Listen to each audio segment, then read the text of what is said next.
Do you want to learn how to be a producer, DJ, on-air talent, or influencer? Visit beonair.com and discover a media school that's changing the game. We have 7 campuses across the country, and you can graduate in as little as 8 months. No math or English classes here, just classes that interest you and give you hands-on experience with real-world professionals in the media industry. And there's financial aid available for those who qualify. Stop sleepwalking through life. Show up for your dreams. Visit beonair.com and take the free career assessment.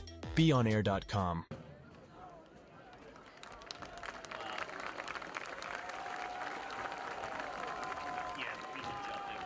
Ladies and gentlemen, at this time we ask that you please rise and remove your hats and join the Wickliffe Swing Band as we honor America with the playing of our national anthem, after which we ask that you please remain standing for the Wickliffe alma mater.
again want to welcome all of our K-12 youth cheerleaders here in attendance this evening. We also want to welcome our youth football players. Our youth football players now entering the west end zone. Welcome in, ladies and gentlemen, week 6 of high school football right here on CVC TV. The matchup tonight, of course, the visiting Kirtland Hornets taking on the home Wickliffe Blue Devils right here on Chagrin Valley Conference TV. Kyle Cornell, AA, Anthony Alfred with you as always on the call. And Anthony, a matchup between two 5-0 teams. We've had some great football so far on CVC TV this year. Looking for more of the same tonight. Well, not just more of the same here for Kirtland. This is more of the same for the Blue Devils. This is a highly anticipated matchup in this conference. And really for the schools, too. I mean, just think about what the Blue Devils have been through this entire time to have this 5-0 start.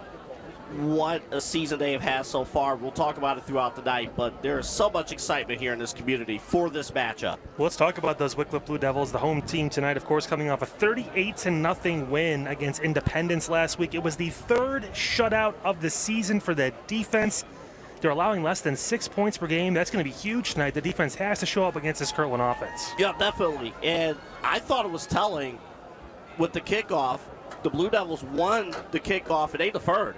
So they want to put their defense out there first against this Kirtland Tigers team, and they want to see how they measure up. That's really the story of this game. Can the Blue Devils measure up to Kirtland? If they believe so, this will be a really, really good game tonight. And you're right, Kyle. It's going to start on the defensive side of the ball. Big game tonight for a pair of coaches out there on the sidelines. So talk about Coach Tiger Laverty. Next win would be number 250 at Kirtland. He started coaching here in 2006. Do the math on your own time. That's really impressive. He's had an amazing career here. Obviously, one of the best coaches possibly in all of the state of Ohio. Looking for 250 tonight. On the other side, Coach Mars Posello, 72nd win last week. He's now the winningest coach in Wickliffe's history. How about that? And his story is amazing. He is from here, went here, class of 98. I mean, to be proud of this community and to really buy in, I mean, it's really, really special to see what Coach Posello has done with this program. We were here last year when they faced Brooklyn, and they had an unbelievable team last year, 7-4. But for him to build on the success that they had a year ago, it's incredible. And especially, they got some upperclassmen. There's some young talent that's mixed in here, too, that's helping things out for Coach Posello. Yeah, some names you probably know: Ralph Jackson, Jimmy Feaster, a few of those, obviously. We have Bukar, number 2, as well, who does a little bit of everything for this team as well. But the name maybe you haven't heard so far, because he is a freshman, is Elijah Fish.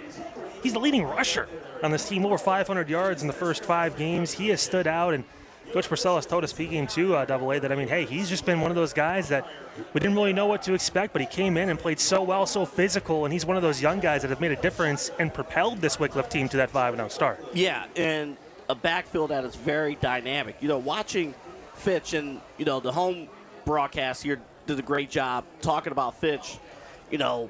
He is built. I mean, you're not, unless Kyle reminds you that he is a freshman, you will not believe that he is a freshman. We've seen a few of those in the CVC come time or two. Yeah, it's just one of those things you just won't believe. Just the way he runs the ball. I cannot wait to watch him and watch that whole backfield perform. I mean, just an impressive season, as we mentioned, for Wickliffe so far. But the Kirtland Hornets on the other side, their offense has really found a new level over the past number of weeks. They've scored 40 or more 4 straight games. In that first week, they still won pretty handily, scoring 42 a game. And it's the usual suspects, a 3-headed monster running the football with a few passes maybe trickled in here or there. But we know we're going to see Jake Laverty. We're going to see Ty Bledsoe. We're going to see John Silvestro tonight. Those are the big 3 you have to try and stop if you're this Wickliffe defense, because they are very difficult to get down. And their big playability, Kyle. I mean, we saw when we covered their game against Perry a few weeks ago, it's the big plays. It's, can this Wickliffe defense every play contain these guys, because it's a 4-quarter effort. It really, really is. And all 3 of those guys that you mentioned in the backfield have that big playability at any point to break loose. And again, it's going to come down that offensive line. They are so good. They play so physical. The only thing I will say, though, Kyle, it is week 6. And I say that because of their physical style of play, where it's the health kind of watching those things. Could there be an opening for this Blue Devil team? We'll see. You're going to have to try and create one, too. And the crazy part about this defense, we talked about only 5.8 points per game allowed. They allowed 22 points against Shaw. That was a win earlier this season. The other 4 games, they've allowed only 7 total points. The defense has played phenomenal, but it's going to be a tall task to stop a team scoring over 40 points a game this season in Kirtland. With 2 teams, AA2, that are very similar as far as how they run. There are Vegas odds over under 8 total pass attempts tonight. We'll see if we end up eclipsing that. Under. Probably. But to your point, I think you was about to get at, both of these teams have the ability to put the ball in the air where they need to. It's not a case of, they just refuse to pass the ball because they can't do it. Both of these teams can put it up in the air if they have to. So we'll see how that goes. I mean, if you do hit the over, that means one of the teams is down by a couple of touchdowns. So I don't think that's going to happen. I think the Blue Devils, I mean, they had this game circle, Kyle, all season long. They're ready. They are psyched for this. And good luck parking here. I'm glad you're watching the broadcast because I'm sure you can't get a parking spot here anymore. Yeah, I mean, I would tell you, honestly, at this point, both these teams, and Wickliffe feels almost like a carbon copy of Kirtland, and we've seen this happen in recent history where teams have tried to play like the Hornets throughout the regular season, and it doesn't usually work, but there has been a gap between the last 2 times these teams played. All the way back to 2019 to find that game. Now, Kirtland won 55-0, but these are 2 very different teams at this stage in time. What can Wickliffe do to kind of take the ball out of Kirtland's hands? I know the offense for Kirtland's going to get the ball first as we start just a few minutes here, AA, but I'd imagine there's got to be some designs, some plays to try and get long possessions out of that offense of Wickliffe and keep Kirtland's offense off the field. Well, let's see what they could do as far as, running the ball. I saw, doing warm-ups, some stack eye formations there a little bit. I think they're going to try to overload the offensive line just a little bit as this thing goes. But to me, Kyle, the telling thing is them deciding, Wickliffe, we won the coin toss, we're going on defense. So I think the top thing that they want to do is lock down defensively, force a 3 and out. Somehow, if you can force a 3 and out, my goodness. I mean, you could be onto something.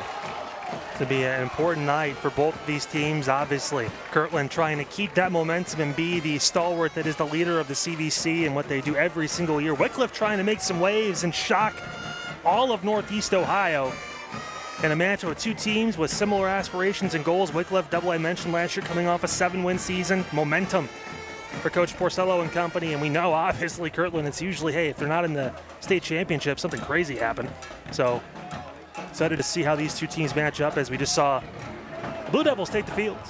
And they're getting ready to get things moving as Kirtland heads to the sideline as well. Big news, obviously, coming into the game, too, was Ralph Jackson. He's back. Number 4 for the Blue Devils. Impact player on defense. We've seen him make plays on offense, too, AA. Having your leader back in the defensive end going to be huge in a matchup like this for Wickliffe. He's unbelievable. I mean, every time we see him, Kyle, he makes some kind of a standout play. And I would imagine, we're going to see him perform again here tonight and make some of those impact plays. Definitely will. And again, thank you so much for stopping by CVC TV for our matchup this week. Week 6, we're past the halfway point of the regular season. We always say, hard to believe. It has been flying by, yeah. You're seeing all season long the top teams in our conference compete. I mean, the thing here is with Kirtland, because of their level of success, they're going to get the A-team best from everybody that they face. For the Blue Devils, make no mistake, Kyle, this might be the biggest game in their team history here for the last couple of decades. We talk about the goals that Wickliffe has, AA, and I mean, this is big. This is one of those big tests that Coach Porcello told us about in the pregame. He said, hey, look, we take every game at a time, but we know in the magnitude of this, you circle it in the offseason, you get ready for it, you play big games, and you play well to get to this point against a team like Kirtland who's had sustained success. Coach Porcello says, hey, that's what we want to do. We want to be on that level for the next number of years. This is a good barometer of where they are at on that calendar. So again, the Blue Devils going to kick the ball off. to the Kirtland Hornets. And we're underway from Wickliffe High School. Solid deep kick, probably taken, and fell down but got back up. No whistle there. Normally when you fall, you go down, and that's usually the end of the play, but ends up being a return out to the 35-yard line. And that was Ryan Kamey, and now here comes Jake Laverty in this Kirtland offense. Kind of surprised though, but it looks like he fell on the kick return there back at the 2. But I thought he fell too. Yeah, no whistle to blow the play dead. Again, if you fall and put a knee down or any part of your body down in high school, kind of somewhere in college as well, you're down usually by contact. But nevertheless, play not blown dead. So Kirtland going to get bailed out a bit and get great field position at the 35-yard line to start their first drive. Well, when we had their game against Perry, what you want to watch between the left guard and the left tackle. That's where all their backs, Bledsoe, that's where everyone had a big play. It was through the left, between the B gap, basically. Watch that up at the top of your screen. Laverty going to pitch over. Here's Silvestro. He cuts right side, lowers his shoulder, gets past the 40. Nice 7-yard gain for John Silvestro. Remember the game in Perry a couple weeks ago, he had one of those big runs at the end of the game to pull away from the Pirates in that big win. And that's key. We talked about it. This is going to be a 4-quarter effort for this Blue Devil defense. And Laverty under center, turns hands inside, carry Bledsoe. He got past the first down marker. Gain of about 5, and he'll move the chains for the first Kirtland first down of the evening. And the one thing you got to contend, every team that faces Kirtland, their offensive line, they fire out of their stance. They fire fast, so you got to be ready. You got to be lower than those guys. It's a pitch to the outside. Silvestro cuts back in. This time he gets met. Solid tackle on the inside. I think Davion Marlin was in there, one of the names we had circled from Coach Porcel earlier in the game. And one of the other guys who made a play, Ralph Jackson, talking about making that play, number 4. Need that. Handoff inside again. Silvestro lowering the shoulder, getting near the 45-yard line. He'll be down at the 46 instead. Sets up a third down. And we saw this is where Perry struggled double way to get Kirtland off the field. These third and short to mediums. When you were able to force a third down attempt, Kirtland just keeps finding ways to convert them. They do. Defensively, though, you got to keep at them. Laverty pitches. Silvestro lowering the shoulder and gets the first down past the 40-yard line. Down to the 37, and Silvestro moves the chains again for Kirtland. And again, I'll say this. Even if this possession ends with a score, for Kirtland, for them, that would be phenomenal. But defensively, this is a good test here. If you can limit the big plays.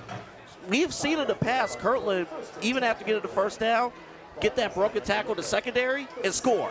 So you want to limit those. That would be progress here in this opening drive. All right, Laverty back under center for another first down for this Kirtland offense. It's in the pitch. It's going to be Silvestro on the little end around. He spins through. What a move by Silvestro. Still on his feet. Near the first down. Ball comes out. We'll see what they officially say who has it. It looks like Kirtland did fall on it. Kamey was in the right place at the right time. Silvestro with a sweet spin move, but he almost turned it over. Almost. That is so key, too. Defensively, you thought, man, Wickliffe was going to give up that big play on the counter. But outside containment is so, so important. The defender forced the runner back inside. Almost had a turnover. Well, it's going to be a first down nevertheless for the Hornets as they avoid danger. And that's been the one thing we've seen from Kirtland over the past couple of years. That way they can put the ball on the turf. It's if the other team can capitalize. We've only really seen one, that being the Perry Pirates a few years ago, do it. Handoff Silvestro on the end around. He tries to get through and gets caught up and brought down. The ball was down again. And it's going to go to Wickliffe. They recover it. 3 minutes into the first quarter, and Wickliffe gets the football back. We just talked about this. Silvestro lost the previous play, gets another carry, and this time he doesn't get bailed out. And the Blue Devils with a huge stop on their first defensive stand. I believe in that Perry game, Kirtland had more fumbles than Perry, but it was Perry that gave up the ball. In this case, 2 fumbles on the drive. Blue Devils recover and made the correct move and going for it on defense on the coin toss. Now a big opportunity here for the Blue Devils to take advantage. Handoff on the inside and nowhere to go. Frank Bukar, the senior, gets the carry out the middle. Gain of maybe a yard, if that. But what a big defensive stand. It's par for the course for this Blue Devils team. The defense has played phenomenal this year. Yeah, you talked about it before, like a mirror image of themselves. I mean, this is Kirtland looking at themselves in the mirror here, basically. Like, you can't let these guys hang around. And both these teams play such a similar type of offense. See Dominic Porcello. The name may sound familiar. We'll talk about that in a minute. He's in the shotgun. Porcello going to hand. Left side, trying to find some room, and there is nowhere to go. Cuts back and gets a huge hit. Lowering the shoulder was Chase Grahn there, who just did not let anything get by him. And Sebastian Becker made the initial play there on the containment. Yeah, kept him inside, and then Grahn came in and just laid the boom. And now 3rd and a mile coming up. 8 minutes to go in this first quarter. Tie ball game 0 apiece. Kirtland was driving on their first possession, but put the ball on the turf. Wickliffe recovered, but the offense has not been able to get positive yardage here so far on these first couple of plays. And again, we talked about like both teams don't normally pass. I think you're, 3rd and 17. Probably going to get some kind of pass action going. Got to get moving here. Venata had to come in and get the playoff to the quarterback there. Here comes Porcella. He's rolling to his right, looking, throwing. It is caught. It's caught by Bukar, but he gets spun down by Kamey. Near the 25-yard line, maybe the 26. They may give him on forward progress, and that's going to be 4th down. It's a nice gain, Double-A, of around 10 yards or so, but when you get so behind the sticks, Kirtland will let that happen. No, correct. And Kirtland has so much speed, too. Defensively, they got athletes all over the field. We talk about with Kirtland, like, they're big up front, Sometimes it gets lost that they got athletes. They can move and they have speed. All right, so we got the Kameys back to return for Kirtland now. Ryan and Tommy back. As the Blue Devils only get 2 yards on this possession after forcing the turnover. They had to punt the ball away. High snap, but it's recovered. The kick is almost blocked, but it gets it off. It's going to bounce at the 45-yard line, take a Blue Devil bounce inside 35 down to the 32, and that's where Kirtland will start their second offensive possession with 6:28 to go in this first quarter.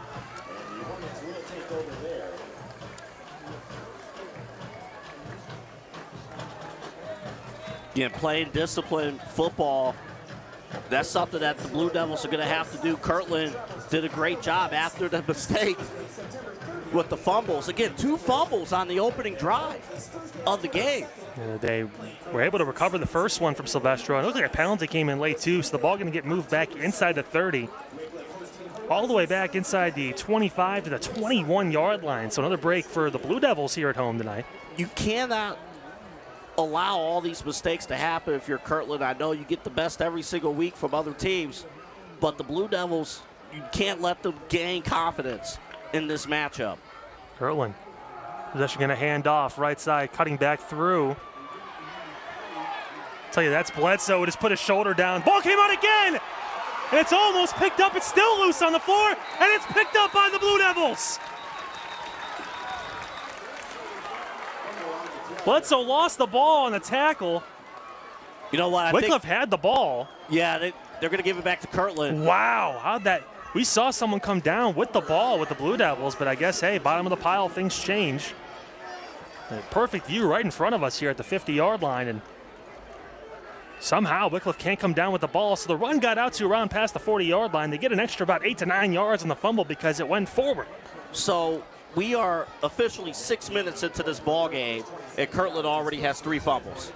You talked about the Achilles heel. When you run the ball this much, more prone, just more carry attempts to turn it over. Going to be a pass from Laverty over the middle. It's caught by Silvestro. He lowers his shoulder. Silvestro breaks 3, and he's gone.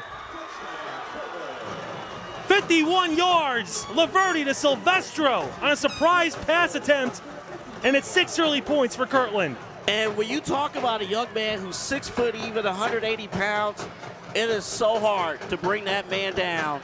And this is what championship teams do. They find a way.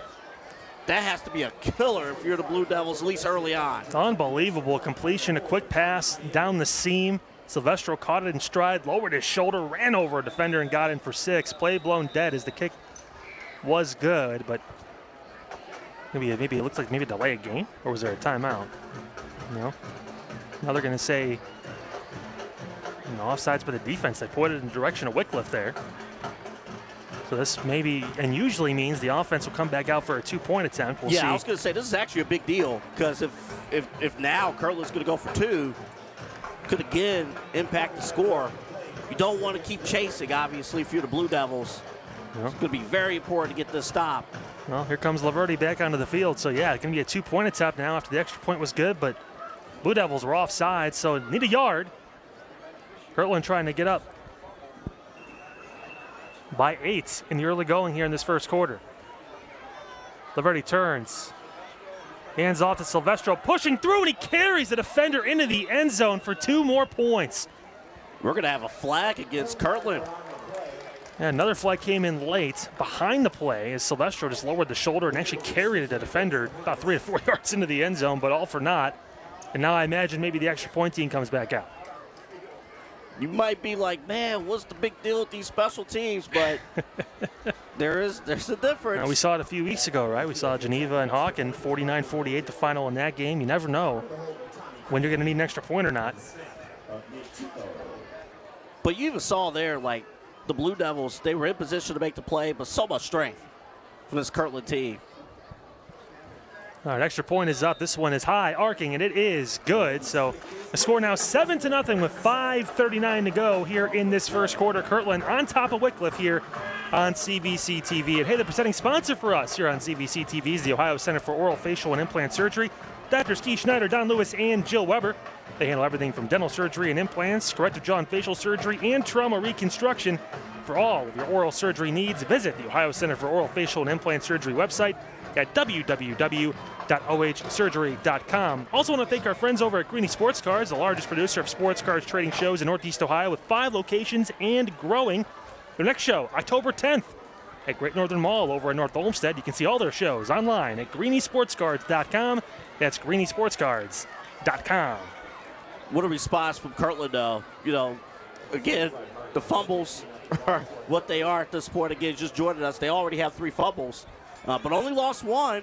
And then after the 3rd fumble that they didn't lose, they scored a very next play. And they got lucky, too, because that ball came out from Bledsoe. It shot out about almost 10 yards forward, and there were multiple Wickliffe defenders there. Just for some way, somehow, the ball bounced Kirtland's way. They were able to keep possession. Short kick with a running head start. Let that ball bounce and take in. Here comes Wickliffe. And nowhere to go on a great tackle. Roberts with the tackle. Russ on the tackle. Should say Roberts on the return for Wickliffe. And now the Blue Devils going to try and muster up some offense on their second offensive possession of this first half. Got to see their playmakers, right? You know, talk about Burkhart. Fitch is going to be somebody, Elijah Fitch. He is the freshman, number 8. Going to see if he could be worked in the backfield. We've seen it doing some of the home broadcasts. He could provide electricity from the backfield. See if he gets the opportunity. Familiar lineup on the offensive end here as Wickliffe lines up with 3 running backs. Handoff inside. It is Fitch. He lowers his shoulder and gets a positive gain to around the 31-yard line. He'll take that. Gain of about roughly 6 to 7 yards on the carry. Again, I have to give proper credit to the Blue Devils announcing team that covers their home games. Because in their last broadcast, they mentioned like Elijah Fitch, he does not run like a freshman at all. He's not built like a freshman. There were some couple of analogies that were used too. I got to see more plays to deliver that analogy, but good start. The second down and short yardage here is Porcello's under center. Takes a snap, turns, hands off. And again, really nothing there. Kirtland with some great defensive play on the inside. Take your pick. Cameron Treadwell, another one of those names you're going to hear on the defense tonight with a big stop on the inside as Fitch had nowhere to go. 3rd down on the way. They are so good defensively. They are so good at crashing and locking in, and this is going to be a little bit of a difference here. If you're facing this defense, and you're not using counters, you're not using, reverses, things like that, this defense might lock down on you. Tell you what, Chase Gron, number 22 in whites for Kirtland, having a great first quarter. He's been in the backfield every single play so far. Looking to make another one. 3rd and 3 on the way for Wickliffe. Porcello under center, turns, hands off, inside. No, he actually fishes it back out. He keeps it himself. Porcello got the first down, spun through. You know, we're used to Kirtland doing that and me not being able to see where the ball is, but Wickliffe taking their turn this time, and they move the chains. First time tonight. You know, Coach Porcello, he's going to watch this broadcast and be like, you know what, that was a good play call. If I can confuse the broadcasters, we feel pretty solid about that play call. It works, too, because if you can seal off the defenders on the outside of the perimeter, you give your guys an opportunity on the outside to get those extra yards. A massive first down for the Blue Devils. All right, so here we go is some momentum now. Starting to swing a little bit more.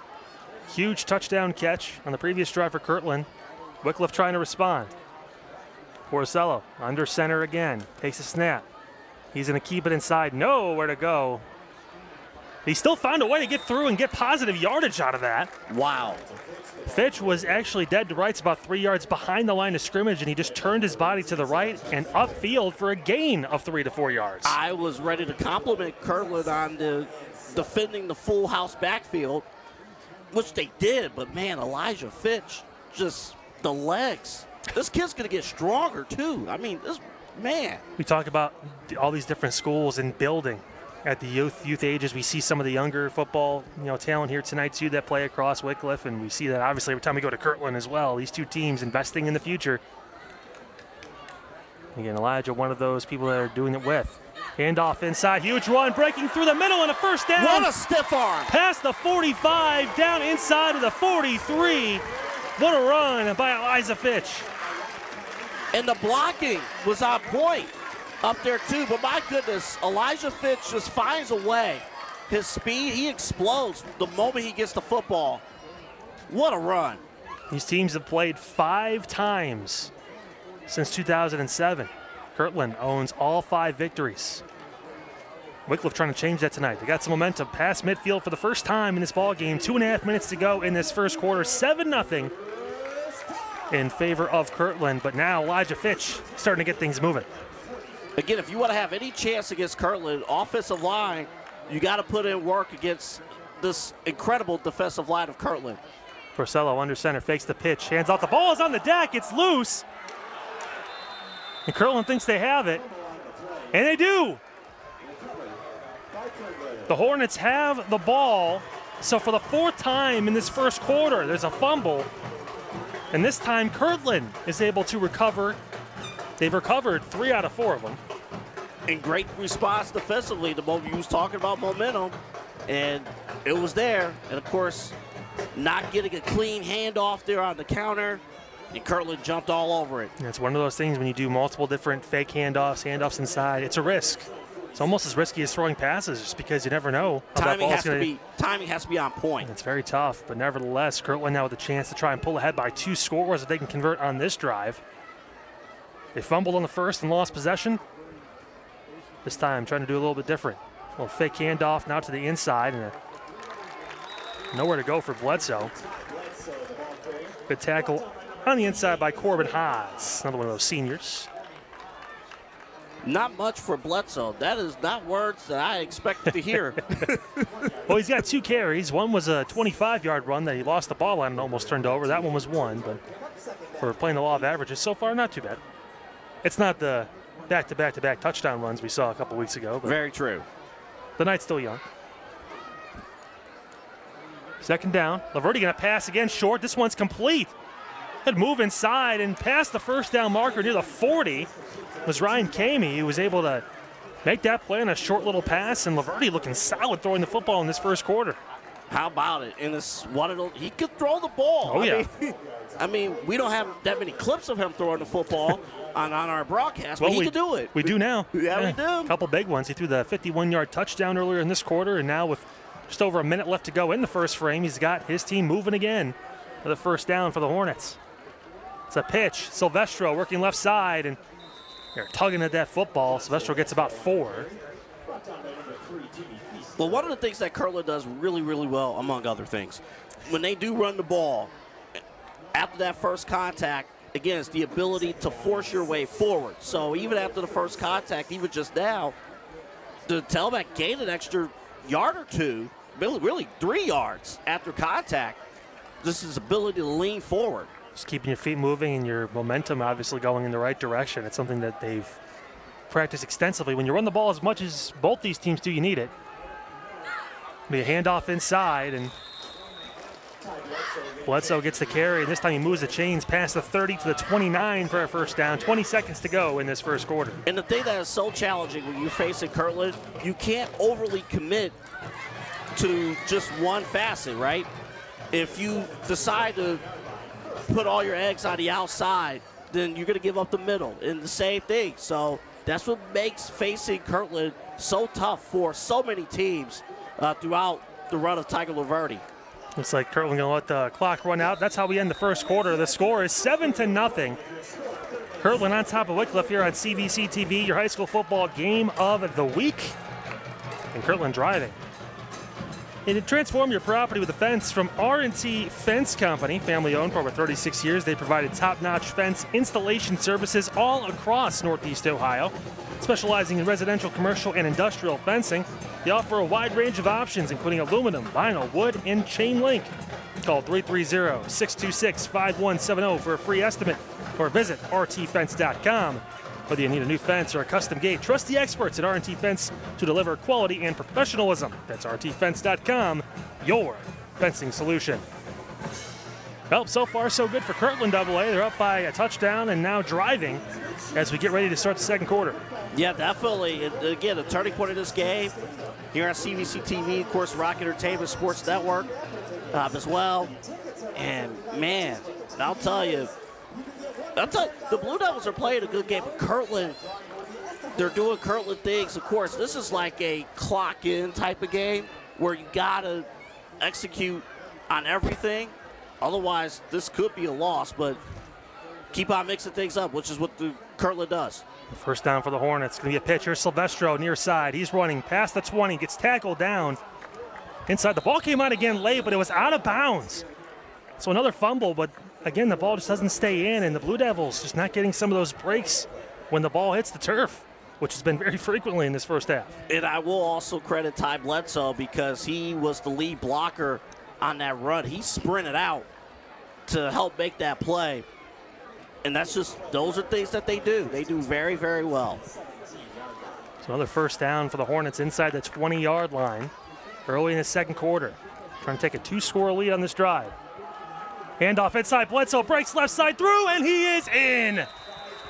Touchdown, Ty Bledsoe from 17 yards out, and Kirtland now up 13-0. So the previous play, Bledsoe was the lead blocker. This go around, he's the guy who scores. And just sprinting and the blocking just gave him an open opportunity. Way to respond for the Kirtland Hornets. After they lost the fumble and there was some momentum for the home Wickliffe Blue Devils, they put the ball on the deck. Kirtland responds with a touchdown. Extra point attempt, it's up, and it is good. So the score now 14-0 with 11:34 to go here in this first half, right here on CVC TV. Hey, if you have an unwanted guest in your home, contact Alpha Animal Removal. They specialize in the humane removal of bats. Yeah, that's right. There are bats all across Northeast Ohio, believe me. Also, they help seal out the homes to help prevent animal entry, not just bats, but anything there. They also clean, remove, and sanitize your attic and replace insulation after those animals have infested it. So go to alphaanimalremoval.com to solve your bat problem. That's alphaanimalremoval.com. Now, this is the point of the game here, Kyle, where you have a matchup like this where you have an established dominant team like Kirtland and an up-and-coming, big-time team like Wickliffe. Like, this is where, if you want to get to that next level, how do you respond after getting punched in the mouth against a heavyweight team like Kirtland? Well, again, Wickliffe, they had some momentum going. We saw Fitch with a couple big runs, putting a big first down carry in the last offensive possession, but then a fumble on a botched handoff led to Kirtland with a short field and some points. Blue Devils now down 2 scores, trying to mount a comeback. Be a short kick returned by Wickliffe, and a huge almost tackle, and now eventually going to be brought down by a slew of tacklers, was the returner on the play. That was Roberts again who got that short kick off and got it out past the 30. Now Wickliffe and Dominic Porcello head back onto the field.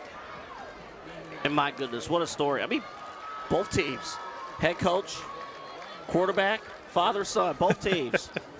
You don't see it too often anymore. It's still impressive, and both have looked good throwing the football. Purcell's only took in one attempt, but he did complete that 12-yard pass in the first quarter. Laverty, of course, throwing a 51-yard touchdown for Kirtland, one of their 2 scores so far in this ballgame. Here's Porcello under center. 3 running backs in the backfield and a man in motion.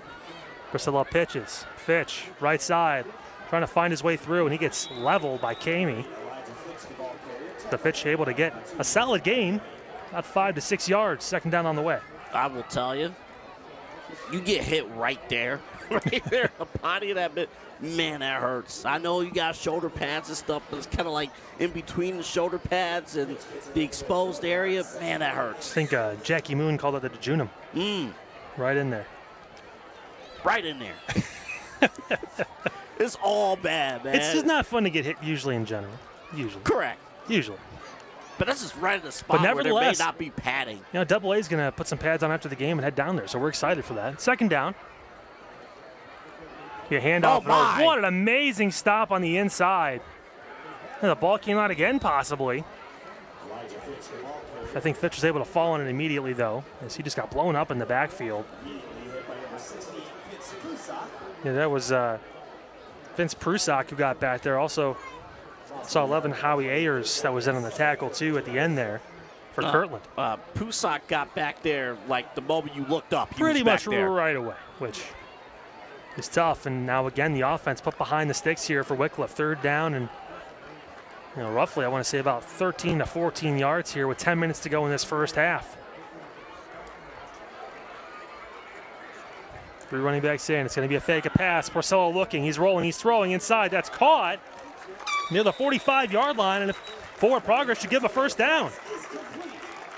Solid pass on the inside. Buchar made the catch and moves the chains for Wickliffe. Huge third down conversion. Yeah, and great poise, too, because there was heavy pressure from the Hornets coming right after Porcello. But to be able to do that, Burkhart being in to run his route, to be right in the spot where he needed to be, quarterback-receiver relationship, great response on the third down. That could have went horribly wrong.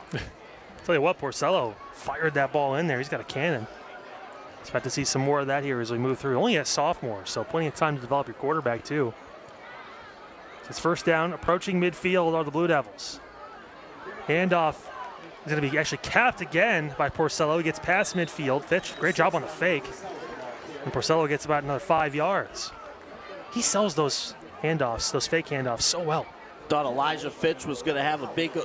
I thought he was gone at that point, yeah. If he had that ball. But still, nevertheless, you take the positive gain past midfield. That's why it's so important. We've seen it throughout the year. Why it's so important to sell the fake every play. I mean, you got to make the defense respect every single playmaker that's out there. It's one of the reasons why Kirtland's been so good and has thrown very few pass attempts, is because you just never know who's really going to get that football. Wickliffe is treading in that same water right now. 2nd and 5. It's a pitch. It's captain, just nowhere to go. Solid tackle as Buchar tried to get to the outside, but Xander Perko was able to make the stop. Yeah, a good chunk of defenders was over there, but Perko, he identified very quickly. And again, we talked about it before. Kirtland's speed in the secondary and with their linebackers, it makes getting big gains on the outside very, very tough for offenses. Porcello trekking back onto the field for another third down attempt here. 3rd and about long 7 or so yards. Also love how quickly the center gets out to the ball. Oh, every time. That reminds me of middle school football. If you ain't first or last, get there. He's not messing around. Getting that stacked eye. There's going to be a play called dead, and I believe going to be a timeout taken by the Blue Devils and Coach Porcello. Their first of the half. 7:40 to go in this first frame. And Kirtland on top 14-0 right here on CVC TV, and what was a highly anticipated matchup, of course, here in Week 6. Now, if you're looking to break into the exciting world of broadcasting, film, or digital media, the Ohio Media School in Cleveland, offering hands-on training in TV and radio broadcasting, audio production, sports broadcasting, and more. Their real-world approach, taught by industry professionals, ensures your job ready in about 8 months. Located conveniently over in Valley View, their Cleveland campus is your gateway to a rewarding career in media. Visit beonair.com to start your journey today. That's beonair.com.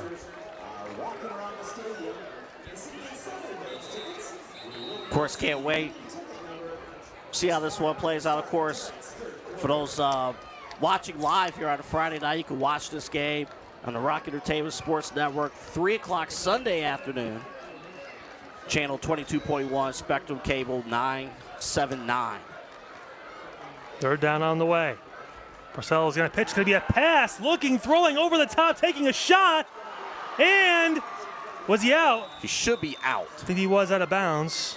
There it is, the sideline judge there saying he was out of bounds. He tried to make that interception. It was a jump ball thrown into triple coverage. Yeah, that was a dangerous. You know what the play call is. So you go big, but yeah, Bugard that was dangerous. He tried to take a shot down that right sideline, and in the pass play worked last third down, but not this time. But again, well scouted by this defense. You have the safety over the top, and never let the receiver have a shot. Well, Drew Rossman going to punt this ball away for the Blue Devils. Line it up. Line drive kicked on the left side. Takes a big bounce. Take it in by Kamey now. He's going to work back in. Kamey. Oh, he gets blown up. What a hit. At the 16-yard line. Is that Elijah Fitch who made that play? That was Elijah Fitch. Yeah, number Special 8. teams. We saw him make some plays running, and this time with a huge tackle, keeping Kirtland all the way back inside their 20 down to the 16. 7:21 to go into this first half, but the Hornets do hold a 2-touchdown lead. Yes, they do. And again, defensively, Blue Devils going to have to find a way to prevent those big plays. But again, we talked about it before. Kirtland has put the ball on the turf. Got to take advantage, but so many weapons on this Hornets offense. You take your pick. It's been everyone contributing to this point. Handoff inside. Bledsoe lowering his shoulder, getting past the 20 down to the 24. Solid run for Bledsoe. We have about 7. I mean, that was a great run. I mean, even though it was only for 7 yards, I mean, to, again, fire out from the fullback position. There he is again. Bledsoe spinning through, trying to get near the first down marker. He needed to get to the 27-yard line. He's close, but maybe just a bit short. So it's going to be third and short for the Hornets. Keister in the tackle. Cannot stress enough how important getting the stop is for the Blue Devils.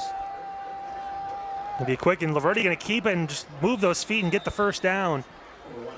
He needed 1 yard. He got about 4. As Laverty just, with the size too, 6'2", 210, just lowering his shoulder and just marching forward for an easy first down for Kirtland. We haven't talked much about Jake Laverty running the ball today. Hasn't had to really much. Nah, he's actually been more of a story so far with his passing. A couple of big pass attempts he's completed, including the 51-yard touchdown to John Silvestro in that first quarter. Otherwise, quiet night for Laverty running the football, as Double A just mentioned. Bledsoe in motion. Laverty going to pass. He's looking, and he's going to throw it away. Oh. It's the jump ball. It's caught by Kirtland. They end up getting positive yards. Laverty should have been sacked in the backfield. He still found a way to complete the pass. Unbelievable. And the catch was, I believe, by Bledsoe. And he got a gain of 3. How in the world?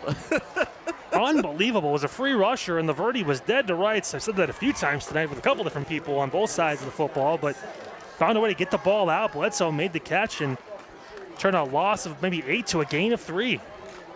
That's Kirtland for you getting those breaks. Now, Coach Laverty will say, do not do that in the state title game. Here's the pitch. Silvestro working his way back inside. He's going to get a solid gain of about 4 to 5 yards, bringing up third and short again. 5:24 to go in this first half. Kirtland on top, 2 scores, 14-0. But again, these type of matchups, those type of plays happen.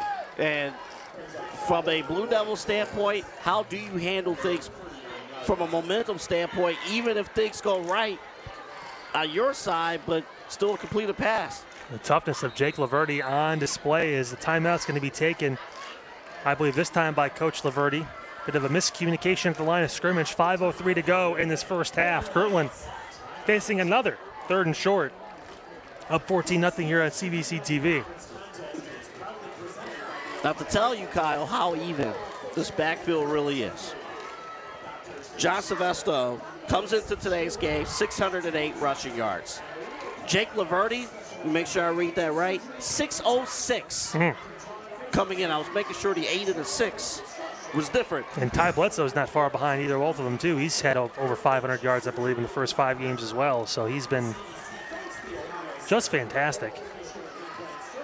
We talked in the pregame. Those three, those are the guys you got to watch. And it could be any one of them at any point. We saw Perry. We saw really it was Bledsoe for the first half, maybe even in the third quarter. And then Silvestro broke off a couple big runs. Today it's been a mix. And the pass game has been important. Maybe a QB sneak. Great and a fake first again. down. Yeah, just great job by Laverty. Put his head down. There's no one over the center, so he's able to sneak his way through, literally, and get about another 4 yards for a first down. And Bledsoe did a great job in the backfield selling it. I mean, again, it's those little things. Put your arm in the air. You know, making the defense believe that you're going to be the threat.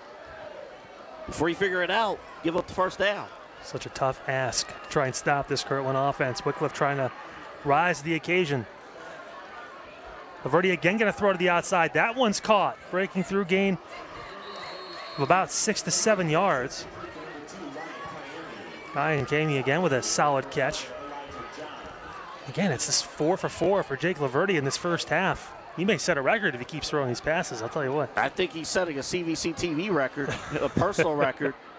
I think we see more pass attempts from him tonight than all career. We might. Silvestro right side. Silvestro breaks free. He's got room. Stops on a dime. Gets more yards. Still pushing through. Eventually brought down inside the 30 to the 25-yard line. A 25-yard run for Silvestro. When you talk about this three-headed monster in the backfield, the scary thing about this team, this backfield, they all average, per carry at least 9 yards. And it's those big plays, it's the balance, and the blocking is just solid. We'll take that 25 and tack on 2 more. It's a 27-yard gain officially for Silvestro. Ball down inside the 25 to the 23-yard line. 3:45 to go in this first half. Kirtland threatening again. Laverty takes the pitch, gonna pass, middle, looking, end zone. It's in and out of the hands of his receiver. Oh, Kamey had the ball and couldn't pull it in. Laverty with another dot right down the middle of the field, but throw off on the timing, and that ball falls incomplete for the first time tonight. Laverty now 4 or 5. That was a sharp throw, and wow. It's one of those cases where you're a receiver, you think the football's in your hands, and then you don't feel the football, you see it on the ground. But that's a break, though, for the Blue Devils defense. I'll tell you what, that was a beautifully thrown football by Laverty.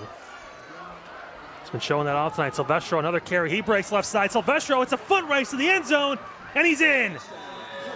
John Silvestro, the play was called to the right. He cuts back to the left. 6 more points for Kirtland. It's now 20-0. And it's those cutbacks. He does an unbelievable job. The blocking sets it up, and they have great vision, all of them. They have great vision in the backfield. And again, it's really been a 2-person rushing attack in the backfield because, again, Laverty focusing more on the pass tonight. Passing tonight. 5 pass attempts in the first half. That'd be more than the last couple games of combined we've seen him throw here on CVC TV. Extra point is up, and it is good. So the score now 21-0 with 3:30 to go in this first half. Kirtland, another blitz on offense. And they are another score away from being the most points that Wickliffe has given up all season. Remember, previously it was 22 points a few weeks ago against Shaw. Other than that, 29 points total allowed this season for Wickliffe coming into tonight. Already 21 for Kirtland with 3:30 to go in this first half. Well, it's just one of those things you probably, for those watching the game, you expect Kirtland to do what they can do. Now, this is an opportunity here if you are a Wickliffe fan. There's a chance here, consider that there's 3:30 left here in the second quarter. If you can score, and then there may or may not be enough time before halftime. Remember, they deferred to start this game, so they can at least make up a little bit of difference if they can get a good drive going. And they're going to need to. Easier said than done, of course, right? If you ask Coach Purcello, he'd tell you, yeah, we definitely want to try and get a score in before half, then we can get the ball to start the second half, and if we can figure some things out, try and make it a one-possession game again. course, Kirtland, you mentioned Double-A, it's a tall task to do that against them, to score at all against this Kirtland defense and team. Another kickoff, playing that right side, taken in by Roberts again. He cuts back, inside, turns upfield, got some room to run, and he goes into the tackle. Solid play there by Mario Lorber, who made the stop. Around the 35-yard line, and that's where the Blue Devils offense will take over again. Wonder if they decide here on play one to go over the top. Maybe on the first play. Tell you what, Porcello has an arm. We've seen him throw some cannonballs all over the field in this first half when he's been given the opportunity to. When you fall down by 3 scores, Double-A, that's when some things maybe in the playbook start to change. Well, in the warm-ups, they worked a lot on big passing opportunities. Well, speaking of the Devil here, spread formation, alone in the backfield. Bukar's in motion. They're going to give it to him, trying to work on the left side, get the ball into the playmaker's hands, and he had nowhere to go. Bukar just got tackled. Kamey was out there. Got a flag, too, in the backfield. Yeah, came in late, and that's usually in the area of holding. We'll see what the official call is. It's one of those risks you take with those wide receiver runs over the front of the formation. People are pulling and blocking. And it is holding against the Blue Devils, so moving back 10 yards and we'll have to repeat first down. And you're trying to catch this defense off guard. They're so smartly coached that it's almost impossible. And then even if you do, they have so much speed that it's hard to break containment. They just don't do it. Coach Porcello said, too, hey, we're going to use Frankie Bukar all over the field. He'll throw a pass or two. He'll run the football, catch. And he's one of our just skilled players. The term athlete is used a lot, but he definitely does play multiple positions for this team and just trying to get the ball in his hands. 1st and 20 now on the way. It's going to be a keeper for Porcello, and he gets a few yards, maybe 1 or 2 on the carry. This time he faked the handoff to Bukar and went inside. And even going inside, he was caught immediately. He did get an extra yard or 2 after contact, but yeah, was immediately caught. This is a very, very smart defense. Yeah, this has been Kirtland's MO this season. A lot of bending but not breaking. They may give up some points here or there, but the defense has done more than enough to win all these games, and so far they have. Of course, piggybacking on some great offense. Both sides have been able to experience some great offense, and the Blue Devils looking to find some here. 2nd and 18. Pistol formation now. Handoff inside, and again, just nothing going on. There's multiple guys, too, back there, Kyle. Yeah, Becker on a tackle, and he shot the gap right away. Yeah, timeout's actually going to be called by Kirtland.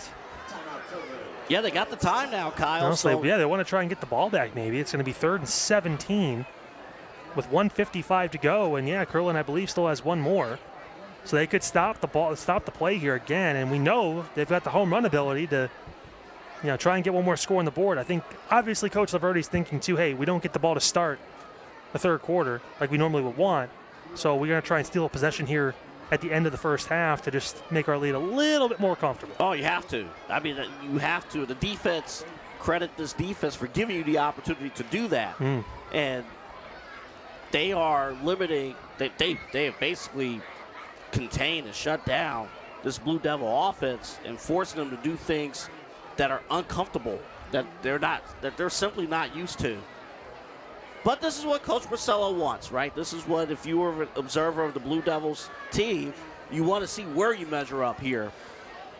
Again, you can compete, but can you get out of the box here and deliver a good passing play? Well, yeah, Porcello is 2 of 2. The other pass that fell incomplete was a pitch to Bukar, who threw the ball down the right sideline. But the official starting quarterback, Dominic Porcello, has completed both of his passes, both for 10-plus yards. So you'd imagine something's going to be on the way here on 3rd down and long. 17 yards to get the first.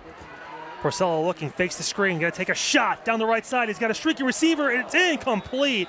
Bukar off his shoulder pads, and that was a tough completion to try and make. Great coverage by Ayers on the near side. And again, that's just a tough play for anyone to make. It was a great throw and a great attempt at the catch, but Wickliffe just couldn't bring it in. Yeah, trying to do something off the wheel route, off the flat, but not able to convert there. Maybe the coaching staff thought it might have been a little bit of interference. I thought it was a clean play defensively. Yeah, tough because it's a wheel route, too. At the very end, there's going to be a little bit of contact just based on how you run it. And nevertheless, I mean, it worked. Double A, it worked. Yeah. Kirtland's going to get the ball back with plenty of time here. And because they passed, they stopped the clock.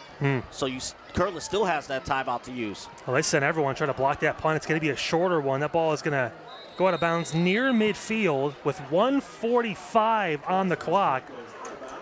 This is exactly what Coach Tiger Laverty drew up when he called that timeout late. And Kirtland still has one. So they still have some room to wiggle with here as the ball will be placed right at midfield. So there you go. Defensively, that's exactly how you handle.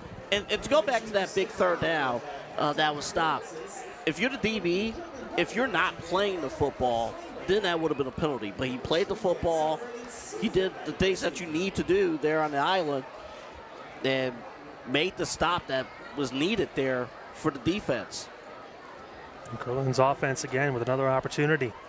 1:45 to go in this first half. Up 3 scores, trying to make it 4. Laverty may come out in the shotgun here to start this possession. I mean, dare I say, will Laverty actually run the ball? If it's not a quarterback sneak, we haven't seen it. He's going to throw again. Laverty throws right side. It's caught. Solid catch on the far sideline, near out of bounds, stayed inbounds. That was Kamey, who's been a target in this first half. Ryan Kamey, the senior, has been catching everything thrown his way except that one touchdown pass that was dropped in the end zone. He's been perfect. Laverty pitches left side, cutting through back is Silvestro. He lowers his shoulder, gets down inside the 25-yard line. And again, Kirtland moving here. And this is where things are tough because a lot of guys, they play both sides. So this is where you get tired here.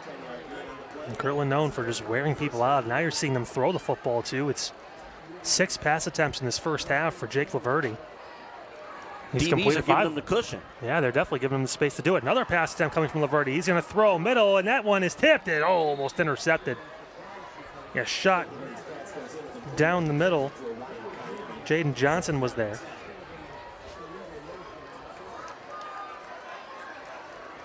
Well, how about it? I mean, just to get something there, but this is kind of the advantage here. You see here, you got a bit of a big of a massive shift there for Kirtland.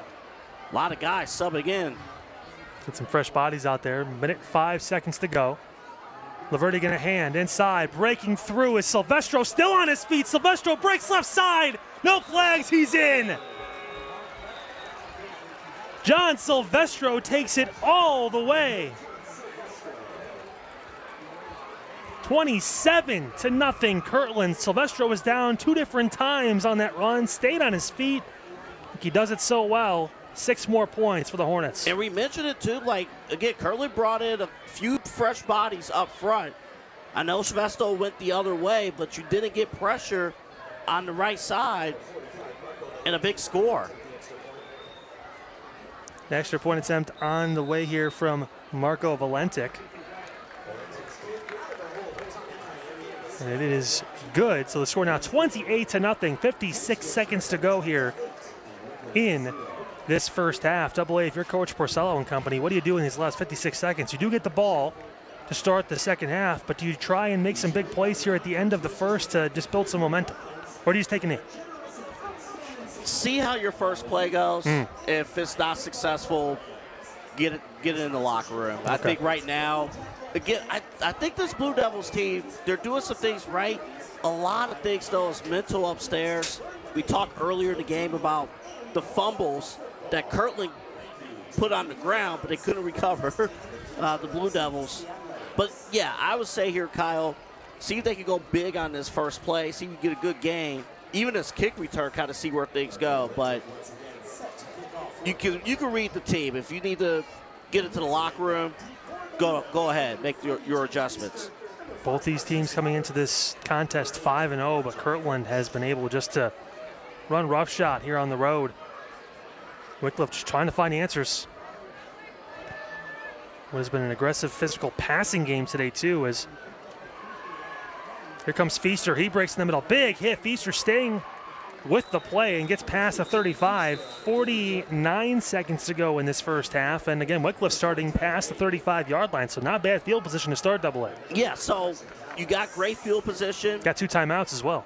So see what you can do here. If you can get, and again, they've shown glimpses of passing the ball, but let's see what they can do. If they can get here on this first play about 15 yards, that'll take off about 10 seconds.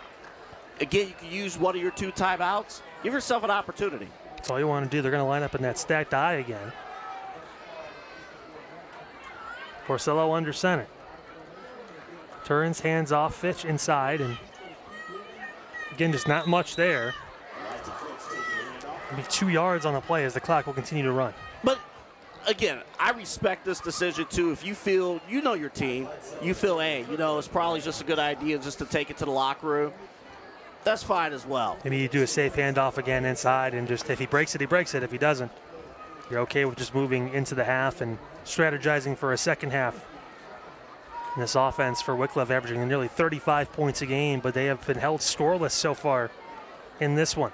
Yeah, I believe they have to run one more play before the half. I think, again, you maybe just take a carry and see if you can get it to break out here. 3 seconds on the clock. They will have to run it. Handoff inside. Down to about the 44.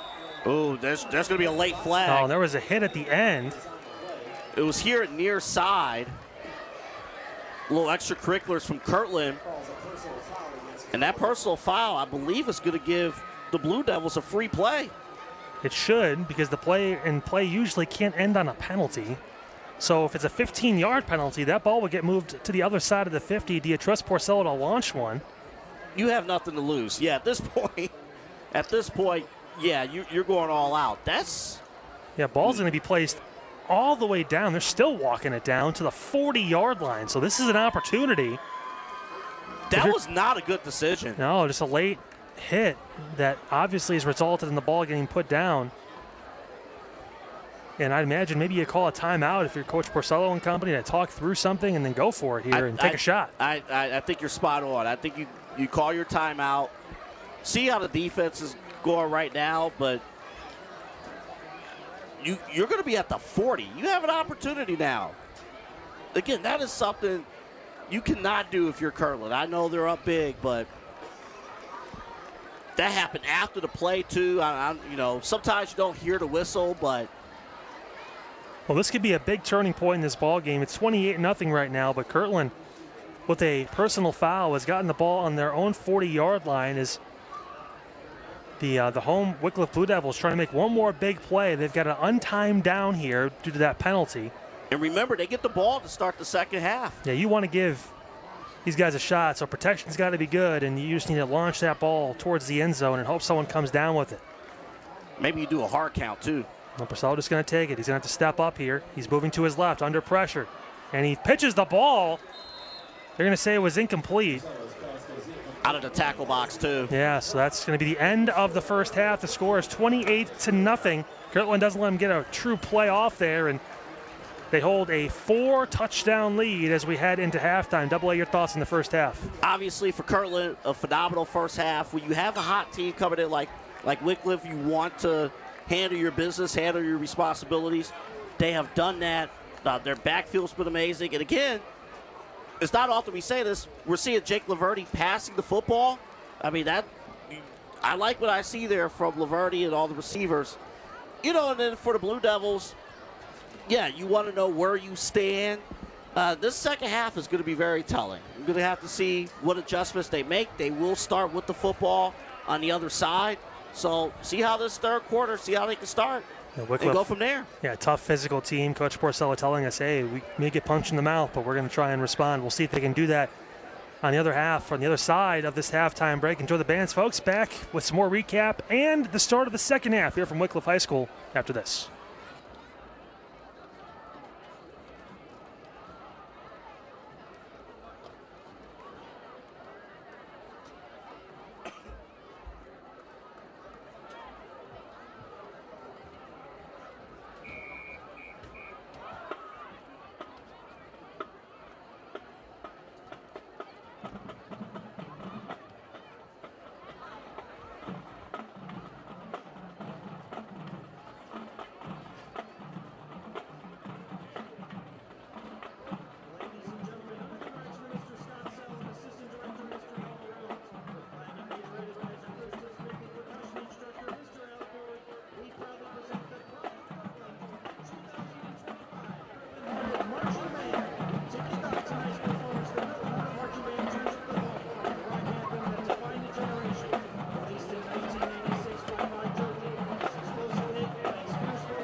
Catchy hooks and a little bit of attitude here is Neon Trees breakout single, Everybody Talks.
great city of Wickliffe, Ohio is proud to present, under the direction of Mr. Evan Solomitz, Assistant Director Mr. Tyler Russell, Bass Instructor Mr. Michael Machado, and Percussion Instructor Mr. Noah Garrison. It's the often imitated but never duplicated Wickliffe Swing Band.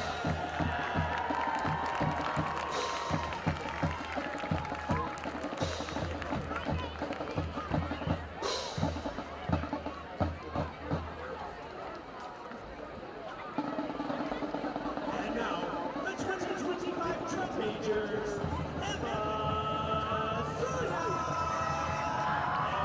and Randy Roach.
Ladies and gentlemen, tonight is our band senior night, an occasion for us to recognize the 11 seniors in the Wickliffe Swing Band and to thank them for all of their contributions and accomplishments during their time here at Wickliffe. We will announce those seniors in alphabetical order by their last name.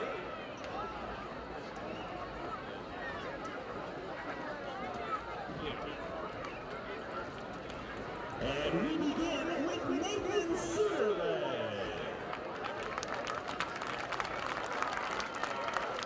Nathan being escorted by his mom Jennifer, stepdad Steve, sister Courtney, his dad Ray, stepmom Jessie, and his brothers RJ and Ethan. Nathan's favorite band memory is going to Disney World his freshman year. And upon graduation, he plans to use his automotive credentials and attend a career technical college. Next up in our senior spotlight, Matthew Kirtland. Matthew being escorted this evening by his dad Michael, his mom Lori, and his sisters Caitlin and Morgan. Matthew's favorite band memory is going to band camp and enjoying his time there.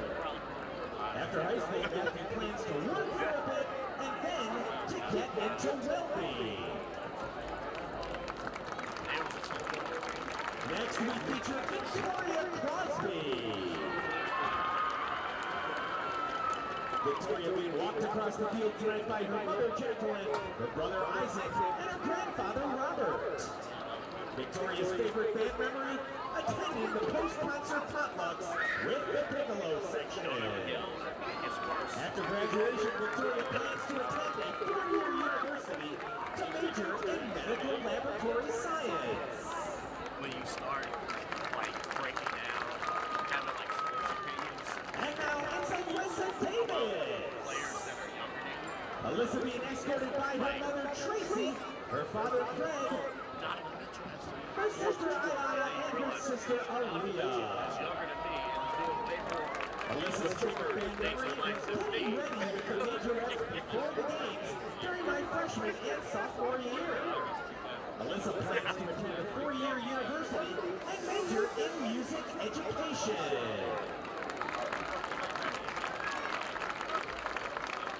Next up, we feature Andrew Boyovich. Andrew being escorted by his mom, dad, his sister Mariana, and his little brother Milovich. When asked about his favorite band memory, Andrew says, anytime that I marched alongside my older brother Antonio, starting in 8th grade, he was my reason for joining this program. Upon graduation, Andrew says he'll be working as a CNA and majoring in dietary science to become a nutritionist while seeking requirements, hopefully, to get into medical school. Our next swing band senior is David Griffin. David being escorted by his mom, Brittany Griffin, his dad, Mark Griffin, and his sister, Bailey Griffin. David's favorite band memory, eating peach rose in the pouring rain. Don't take another job. After high school, David plans to attend the police academy. Next up is Mackenzie Martinez. Mackenzie being escorted by sisters Madison and Michaela and brother-in-law Christian. Senior year band camp is Mackenzie's favorite memory. She plans upon graduation to attend Lakeland Community College.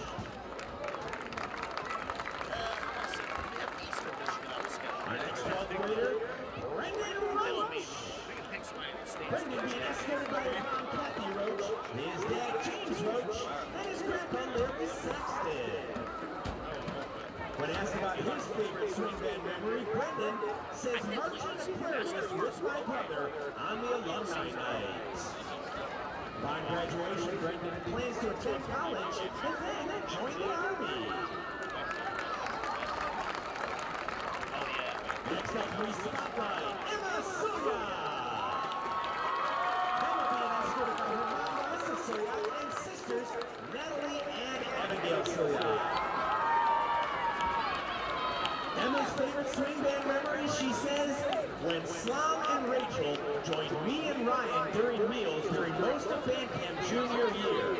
Slom made it super awkward. Upon graduation, Emma says she plans on attending the Ohio State University to major in finance. Next up is Richie Wheeler. Richie being walked across the field by his mother, Catherine Tennyson, and his brother, Jimmy Wheeler. Richie looks back fondly on his favorite memory, going to Disney World. Upon graduation, Richie plans to become an HVAC technician. And finally tonight we feature Dakota Woods. Dakota being escorted by her brother Sean Woods and her father Marcus Woods. Her favorite band memory, she says, my friend's poor attempt to prank me by hiding gummy bears all over my side of the door during my junior year of band camp. Dakota's high school plans are to become an EMT and then later changing directions to become a police officer. Once again, ladies and gentlemen, let's hear it for all 11 of these Wickliffe Swing Band seniors. Congratulations to them. Good work to all of them in their featuring beggars.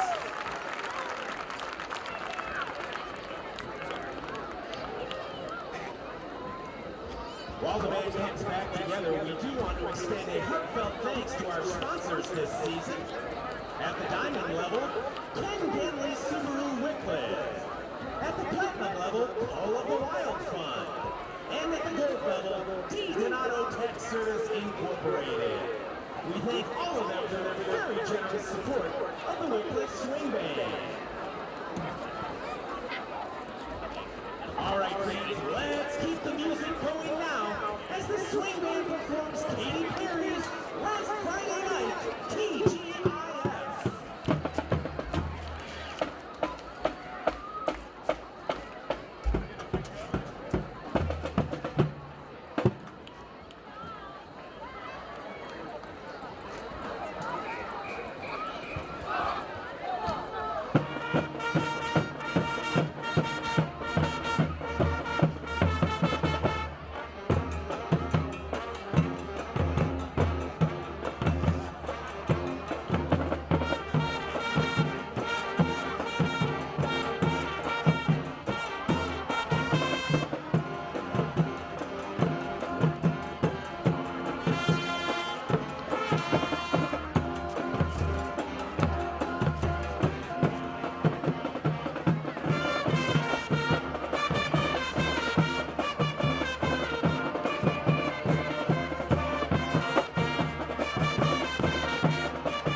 Welcome back in, folks. Halftime here at Wickliffe High School. The score 28-0.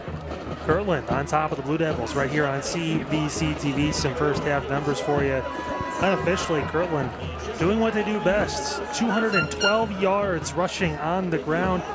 The surprising number, 88 passing yards for the Hornets in the first half.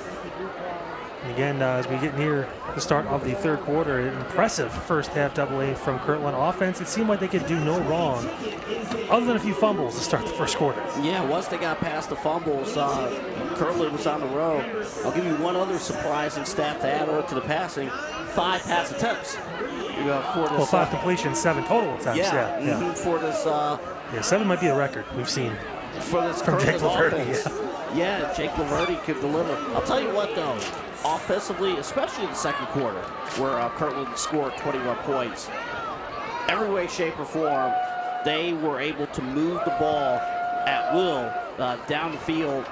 And it hasn't been huge, like, 60, 70-yard breakout runs, but it's those 6, 7, 8-yard carries. And then in the red zone, Kirtland's been pretty much flawless in the red zone, getting those big scores. Well, if you would have told me too, hey, Jake Liberty's only going to have 2 carries for 8 yards in the first half of this ballgame, I'd say, okay, well, maybe there's the score is a little better. You see what Jake's been able to do this season, averaging over 100 yards on the ground per game, but it's everyone else that stepped up, including John Silvestro, 142 yards and 2 scores on the ground. Ty Bledsoe, 62 yards and a score, 2 on the ground. And, of course, Silvestro also caught that touchdown pass from Liberty, who is showing off the arm talent. And for Wickliffe now, AA, remember, they're going to start with the ball in this second half.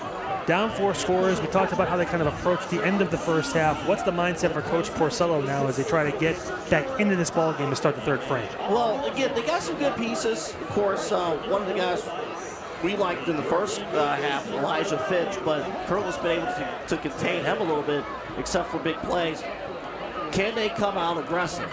Of course, during the pregame, they worked on their passing game a little bit, but they haven't had to pass really at all this season. So I want to see quick strikes. I want to see Porcello get the ball out of his hand quickly, get some slants, get some curl routes, get some passes on the flat, get something easy.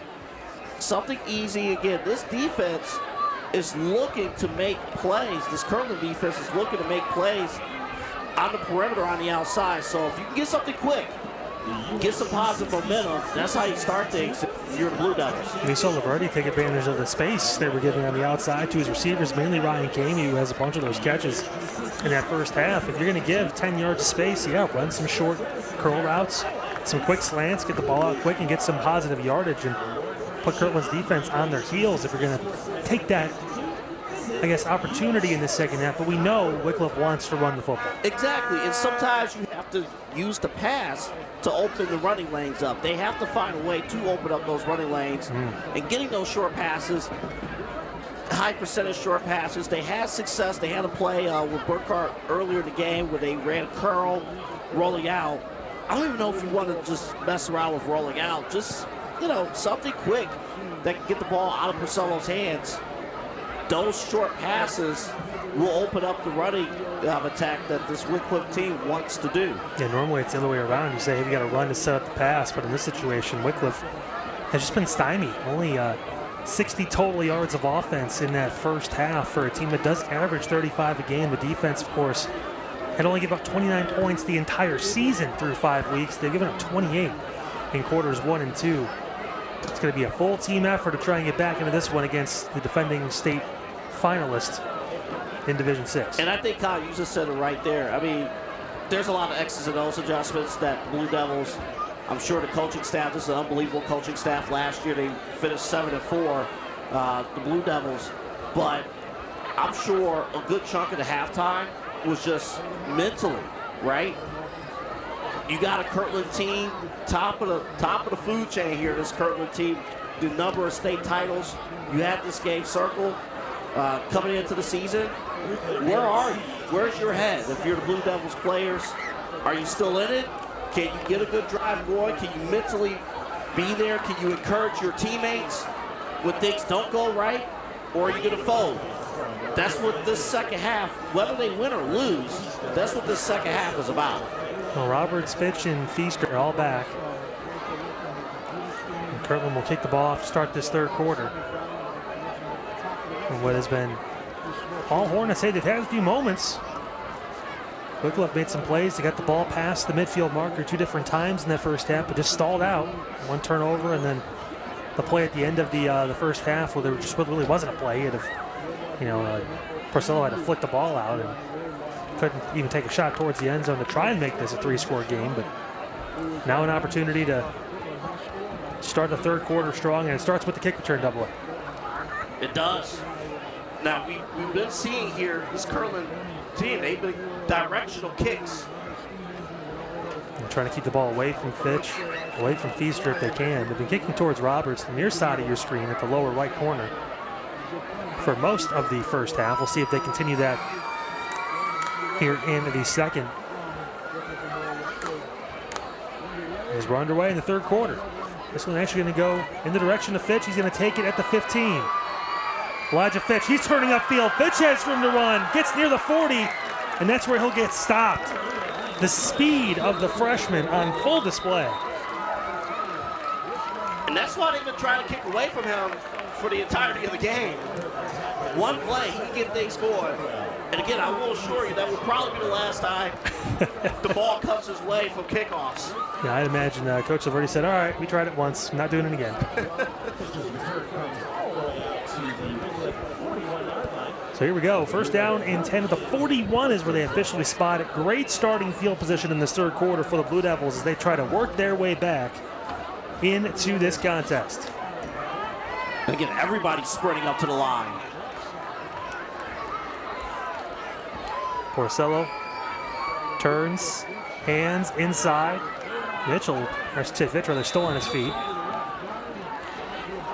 Elijah Fitch gets a gain of about 3. Again, he was hit at the line, but just found a way to duck under the contact and keep moving forward. You like that. That's good habits from a freshman to be able to keep moving in a positive direction.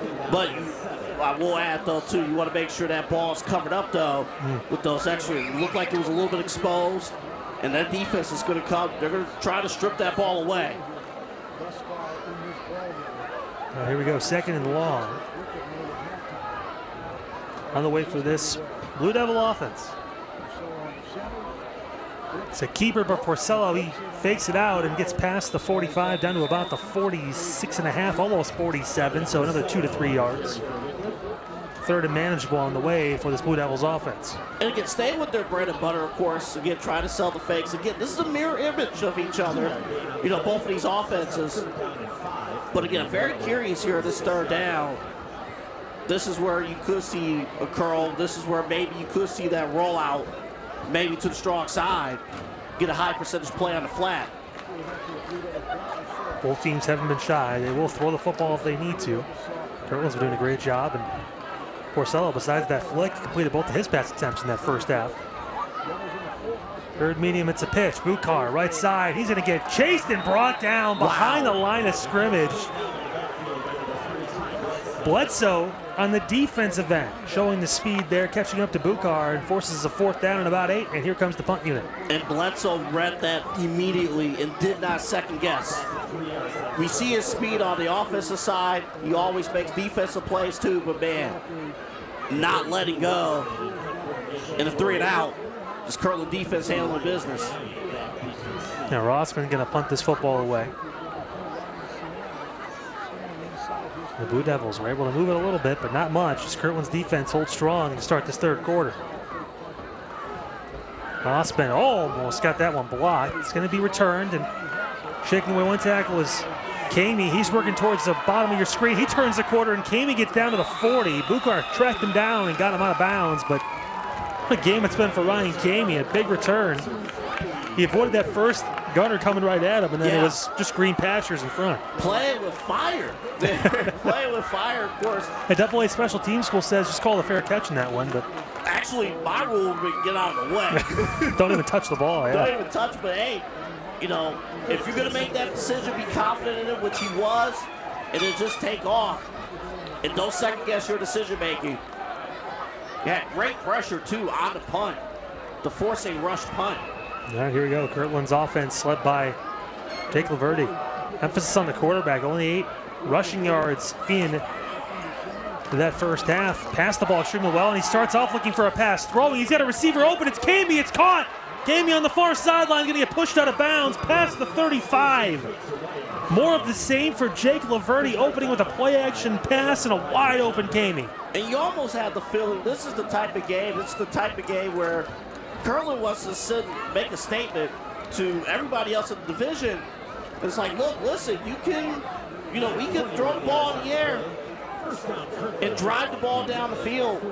If your DBs play back, that's what's going to happen. They're going to say Kamey was out at the 40. I don't know if he got pushed out a little earlier, but nevertheless, that's where they're going to mark it down. It's still a huge game for the Kirtland offense. And Laverty going to pass again, throwing, receiver breaking through on the left side inside the 10, 5, and touchdown. What a route. And that was Tommy Kamey, who had broke the left side on the seam. Laverty put touch on the pass. And another touchdown pass for number 1. just streaking right down the field. And Laverde, I mean, this is the most we have seen by far have put the ball in the air through our games. 40-yard touchdown pass on the money, right over the top of the defense. And Wickliffe could do nothing to stop that one. Right place, right time. And it was a foot race. This Kamey got in for 40 yards. Both showing off the skills tonight. Extra point up. That one is good. Score now with 8:49 to go here in this third quarter. 35-0. Kirtland on top of Wickliffe right here on CVC TV. Speaking of us here on the network, of course, want to thank our presenting sponsor for CBC TV. It's the Ohio Center for Oral, Facial, and Implant Surgery. Doctors Keith Schneider, Don Lewis, and Jill Weber. They handle everything from dental surgery and implants, corrective jaw and facial surgery, and trauma reconstruction. For all of your oral surgery needs, visit the Ohio Center for Oral, Facial, and Implant Surgery website at www.ohsurgery.com. That's how you make a statement. How about that? By Yeah. far. Coming out, a couple pass attempts right at the top. Couple pass attempts. If, sometimes, we don't understand and feel from the team that is at the top, what do? You got to put the other team away. And that was a mission statement, not just in this game, but to show other contenders around Division VI and in this conference that, hey, we can put the ball in the air. So impressive from Laverde. That pass he threw Tommy Kamey open. He was in front of his defender and peeked out the backside and made the play. Here's Roberts on the near sideline for Wickliffe. We'll take it at the 20. He's going to try and turn upfield and make a play. Makes one man miss. Roberts working through, gets undercut and taken down just past the 30 to about the 32, and that's where Wickliffe's offense will head back onto the field. But again, Jake Laverde we're seeing almost looked like Donovan Moorhead out there for a second, just the way the anticipation and stuff. We saw Moorhead obviously throw the ball almost 70 times in the game earlier this season, and Laverde showing, hey, you know what, I can hang with some of these guys. Yeah, Donovan Moorhead of Hawkins. I mean, definitely the one thing that stands out too with Laverde, all these pass attempts, there's barely any pressure. Well, quick decisions too. A lot of those throws, besides the one that was a dropped almost touchdown catch, it's a quick pass. It's getting it out quick. You're not even trying to even think about pressure. He's not getting pressured, but also having the ability to get the ball out quick for an offense that's not used to passing is intriguing. That shows how much that they work on these things in practice. He's showing another avenue, and now again the Blue Devils trying to respond. It's Bukar in motion, trying to make a play, and he had nowhere to go. It's Becker on the inside made the stop as tried to cut back in and ends up losing 3. And one of the other things with Kirtland too, and what the Blue Devils and Wickliffe and Coach Marcelo, they're trying to establish here, by the time you get to the high school level, you know most of the playbook already. I mean, think about how many Kirtland games we see, when they're at home where there's kids, in the sidelines and stuff, and part of the youth program and all the stuff that Coach Tiger Laverde has established. Like, first, second, third, fourth graders know a bit of the playbook already.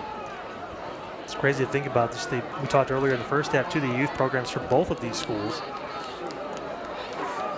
The ties of the community. It's all throughout the CBC. Second down, Porcello, quick pass outside. That one's in and out of the hands, incomplete. That could have been a pick 6. That was close. He's looking for Feaster on the outside. And Ayers, again, who's had a couple pass breakups, gets another one there, and now another 3rd and long coming up for the Blue Devils. 6.5 minutes to go here in this third quarter. Yeah, trying to get some of their other playmakers going. Feaster on the outside. Can the Blue Devils get some of their other playmakers involved? Again, you could tell they're uncomfortable right now. You could tell they're just not used to being in this type of situation. Nevertheless, they are here. 3rd down and 13 for Wickliffe. Porcello in the shotgun. Looking right side, quick pass out there. It is a lateral. That ball is on the deck. It's still loose. And I think Wickliffe was able to recover it. Are they going to call that a catch? I don't know if he ever really had possession, either one of the targets, but they are going to say it was a catch and a flip back.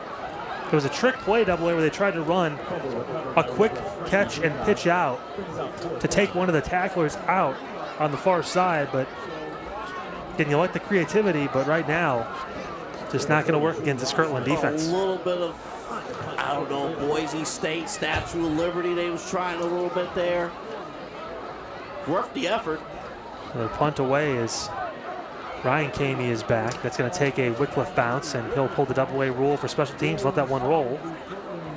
He is upset, too. He did not want to return. Boucard downs it inside the 30, and 5:09 to go in this third quarter. Kirtland going to take the offense back onto the field once again, and what has been a bit of a surprise double. We said in this game, hey, you know, both these teams, they want to run the football. They want to establish the run. They want to keep it going throughout. But Kirtland has really opened things up with the passing game. Yeah, you know, there was always a possibility that this score was going to be kind of what it is, but we would have said, oh, it would have been Kirtland running the ball. And they have ran the ball. It's not saying that that hasn't happened. No, Jake Laverty's thrown for over 125 yards and a couple touchdowns, too. Did not have that on the pregame checklist. But nevertheless, Laverty showing why he is a quarterback at the end of the day. Ball's out. Ball's out, and that one's going to be recovered by Wickliffe. It's shot out. I'm not sure if it was an inside handoff or what happened there, but it's shot out again near the 35-yard line, and Wickliffe falls on it uncontested, and the Blue Devils now with a great opportunity to try and get some points on the board. Well, again, if there is something that this team's going to work on, Kirtland will be those fumbles. Yeah, it's again, the fourth fumble, of the game. When you play that physical style, it gets so tough. It really does. And yes, it is now, as it's the Wickliffe football here on the 35-yard line.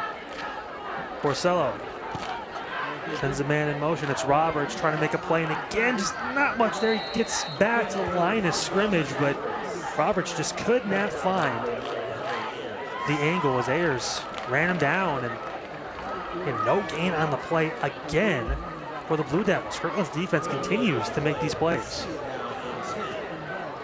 And that's been the story of this game so far defensively. Just even when the Blue Devils do something, get some kind of positive momentum, they just cannot get forward in the sticks.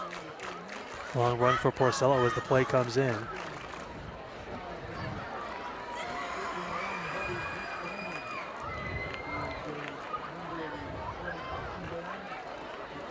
In 2nd and 10 here for the Blue Devils. Porcello turns, hands inside, Fitch lowering his shoulder, showing some toughness. Fitch getting halfway there. And of course, a reminder for our fans trying to watch at home too, some connectivity issues. So if you caught some of the game, missed some of it, we will have the full upload after the game too, so you can catch everything. Right here on CVC TV, of course, CircleValleyConference.com, as well as the CVC TV YouTube channel. And of course on Rock Entertainment Sports, Sunday, 3 o'clock. 3rd 7 on the way, 3 minutes to go here in this third quarter. As the Blue Devils trying to mount a drive, they force their second turnover of the game, but the offense still scoreless. Porcello pitches. It's Boucard, right side, trying to find his way. He slips. And Boucard cannot get near the first down, so it's going to be 4th and a long 10.5 yards in decision time for Coach Porcello and company. And they might take, well, wonder if they take a timeout to figure it out, or maybe you just call the play here and go for it. I mean, 35, nothing to score, 2:20 to go in this third quarter, and just trying to find the right play here. They've converted one of these before. If you remember back in the first quarter, AA, they did have a pass that went for 13 yards and a first down. So they've shown the ability to do this at this length. But again, Kirtland's defense playing lights out, even despite the turnover. I do appreciate Caden Floyd, the center, sprinting down the line every single time. Quick pass, Porcello throws over the middle. It's tipped. My. And I think it was incomplete. And it was. Porcello tried to fit that in tight. There was 4 different white jerseys in the area, but nothing going. And that's going to be a turnover on downs. Kirtland's offense is going to get the ball back with 1:45 to go here in this third quarter. Hey, Greeny Sports Guards, Talk about them, right? They're Northeast Ohio's largest buyer and seller of sports cards. Looking to buy yours, too. That's right. Whether you have a few cards or a storage unit, set up an appointment through their website, greeniesportscards.com. That's greeniesportscards.com. Always buying, always selling. And they do a great job. Of course, I was there last weekend. You were. For their last show. Green is your color, my friend. Be a direct snap. Handoff inside. And Kamey gets the run. I should say, rather, that was Mario Lorber who got the run there. Starting to see some backups make their way into the game here. With a minute to go in this third quarter. And I believe a running clock, too. That is correct. The handoff on the inside. That's Bledsoe. He's a starter. And he's had a big game on both sides of the football again. Showing the versatility, offensively and defensively. I mean, Bledsoe is just unbelievable. I mean, does kind of whatever you ask him to do at this point. He can run inside, run outside. It's a pitch outside. Solid gain past midfield down to the 44-yard line. That was Silvestro who got the carry. Ralph Jackson, Elijah John combined for the tackle for the Blue Devils there. Second short on the way for Kirtland. 19 seconds to go in the third quarter. Wonder if they're going to run another play here. Well, again, every time we say, like, oh, Bledsoe's doing a great job. Well, there's Celeste. He just reminds you, because you forget about him, too, because they can feature one guy for almost a quarter at a time. And it helps having that 1-2 punch. They are going to run it. It's Bledsoe on the left side. He's going to lower his shoulder, backpedal for more yards, and get past the 40. Eventually, he's going to go down at about the 37-yard line, and that's how the third quarter ends. The score 35-0. Kirtland on top of Wickliffe right here on CVC TV.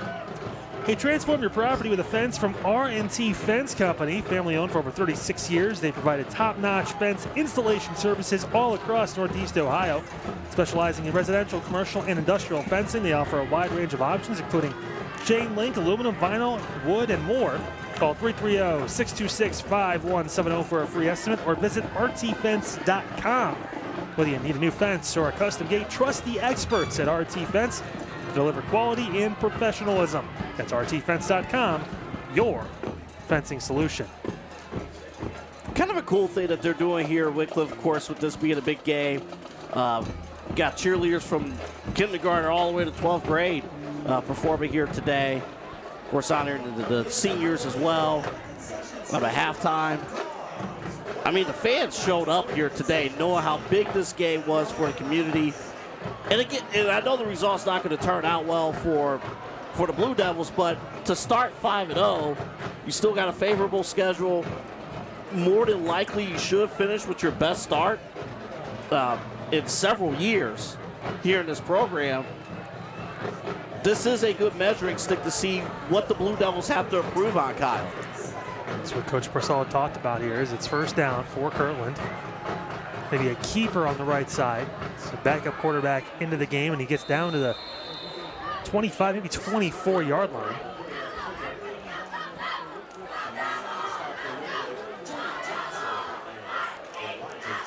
There were some good kickout blocks from Kirtland. One of those guys, he's not on the varsity roster, but number 43 had a great kickout block. Take every single one of those if you can, as it's now first down again for this Kirtland offense. Lorber is essentially taking over quarterback duties. Jake Laverty's night over. He'll turn, hand off, right side, cutting back through, working past the 15, still on his feet, down to the 10. And a solid end around is Matt Russ. And Kirtland continues, even with the backups, to keep moving that ball down the field. Well, because, you know, all these cameras are here, we're here. Every tape matters. Doesn't matter what the score is, the tape matters. Like, these young players, they want to start. You know, they want to have those big opportunities. They want to be the next Silvestro and the next Bledsoe and get in these ball games. A couple of those seniors, going to be some spots opening up. There is the keeper from Lorber, a bit of a miscommunication. He's brought down. in the backfield. Ralph Jackson got there, so that will, I believe, count as a sack for Ralph Jackson. I believe so. And the same applies true defensively, too. Like, doesn't matter what the score is, the film is still out there. This is what coaches are looking for. The 10-minute mark to go in this ball game. 35-0 to score. Kirtland again driving. They lost 2, so it's 2nd and goal from the 11. Getting Jake Laverty for just tuning into. A couple of passing touchdowns, over 125 yards through the air. Didn't really run the ball too much, and I didn't have to. Bledsoe and Silvestro combining for over 200 yards. It's a pass from Lorber. He's going to take a shot in the end zone. It's up, and it is caught for a touchdown.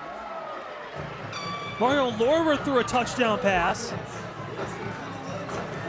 And they're going to decline the pass interference, of course. That's amazing. Kamey gets the touchdown catch. What a game for Ryan Kamey tonight. And 41-0 now as Kirtland still throwing in the 4th quarter. Impressive. Well, the opening was there to do it. Well, Lorber showing like, hey, when Jake Laverty graduates, don't worry. I've got this covered. As he should. Snap good, extra point on the way is up, and that one is through. 42-0 to score. 8:45 to go here in this ball game. Kirtland all over Wickliffe here on CBC TV. We mentioned the history of these ball clubs.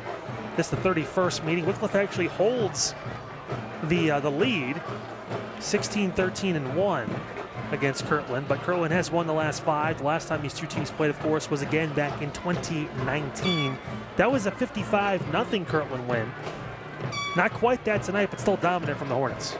Then again, to be frank, I'm not sure how the Blue Devils team was in 2019. The team tonight is a good football team. Like, this is a really good football team.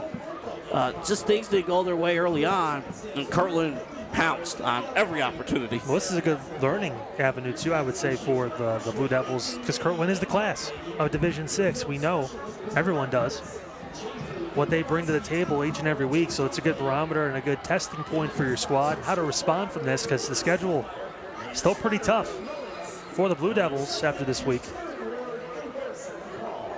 Got Chagrin Falls next week. That's a game, though, that you look at and say, like, you got to pick things up. Chagrin can play it tough.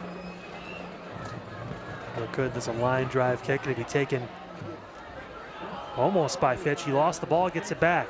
Almost goes down. Fitch stays on his feet, and he's fighting for those yards and trying to get back to the 20. He'll be down at about the 17, 18-yard line. That's where the offense will come back out for the Blue Devils. Want to make one other mention, too, about Wickliffe's schedule. So next week, they're on the road at Chagrin Falls. When they're back here at home in 2 weeks, they're going to face CVC newcomer, Rootstown. Rootstown coming into this week, they're undefeated at 5-0. They got a great football team. I think Rootstown, I believe, gets Kirtland at the end of the season. I want to say that's... Yeah, week 10. Yeah, so that's going to be a fun matchup of possibly two teams that could be 8-1, 9-0. Welcome to the CBC Rootstown. They're having a great season.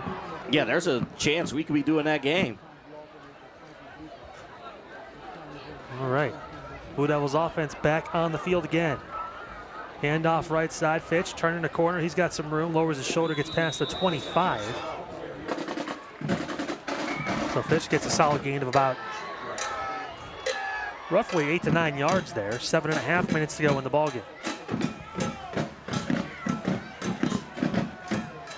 This young defense is in here, too, for Kirtland.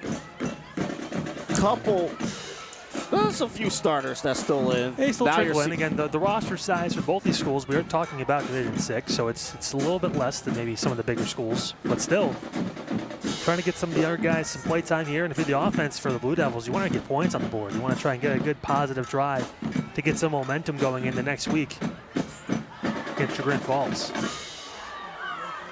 2nd and short. Rosillo in the shotgun. Going to keep it himself, lower his shoulder, trying to work his way through, and got close to the line of scrimmage. Of course, the first down marker, I should say, and he got it. He got to. Treadwell was late on the tackle, and that moves the chains for the Blue Devils. Yeah, it does. I will say, though, I do have to commend, again, this Kirtland defense for being able to read all their keys. And, again, they do not hesitate whatsoever defensively. Well, that was the thing we looked at in the pregame 2AA is that Kirtland's defense has been not as dominant in recent years as it has been this year. I mean, it's been tough. They've had some really good competition, especially over the past few weeks, but they've really locked down tonight. Carey, and again, a tackle on the weak side, not much doing. Spookhart tried to find his way through and couldn't. Well, you know what? It's something we need to commend to about Kirtland. You know, they've had some big games this year. You know, teams, highly anticipated games. Of course, we had the game against Perry. Fairview's a great team that we're going to cover in the second half of the season on CBC TV. But those two teams and Wickliffe, all winning teams, dominated all those teams.